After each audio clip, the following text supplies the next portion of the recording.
Өнөөдрийн хичээл бол англиар хурал зөвлөгөөнд идэвхтэй оролцож санал бодлоо хуваалцах тухай юм. Бид хурал зөвлөгөөний үеэр өөрийн санаагаа илэрхийлэх, бусадтай санал солилцох чухал хэлхүүдийг сурах болно. Хурал дээр үг хэлэх зөвшөөрөл авахдаа дараах хэлхүүдийг ашиглаж болно. May I add something here? Энд нэг зүйл нэмж хэлж болох уу? Could I just jump in for a second? Төрхөн зуур үг хэлж болох уу? Өөрийн санал бодлоо илэрхийлэхдээ. I believe that this is the best approach. Энэ нь хамгийн шилдэг арга гэдэгт би итгэж байна.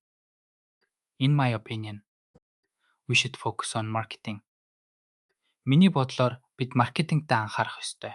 Бусадтай санал нэгдэж байгаагаа илэрхийлэх хэллэгүүд. I completely agree with you on that point. Энэ асуудал дээр би тантай бүрэн санал нэг байна. That's a good point. I hadn't thought of that. Энэ бол сайн санаа байна. Би үүнийг бодож байгаагүй юм байна.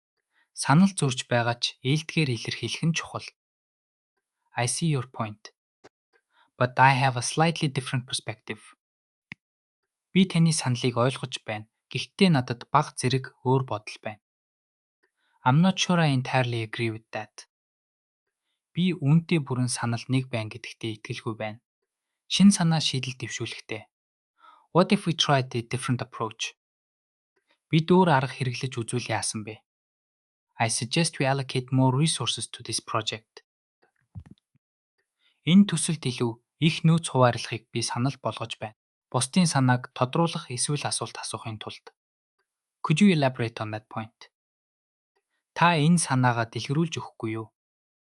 What exactly do you mean by? Streamline the process. Үйл явцыг хэлбэрчлэх гэдгээр та яг юу хэлээд байна вэ? Хурлын төгсгөлд дүгнэлт хийх эсвэл ойлголтоо баталгаажуулах та. To summarize. We've decided on 3 action points. Дүгнж хэлэхэд бид 3 үйл ажиллагааны цэг дээр шийдвэр гаргасан. So, if I understand correctly, we're moving forward with option B. Хэрвээ би зөв ойлгосон бол бид хувилбараар үргэлжлүүлнэ. Баяртай.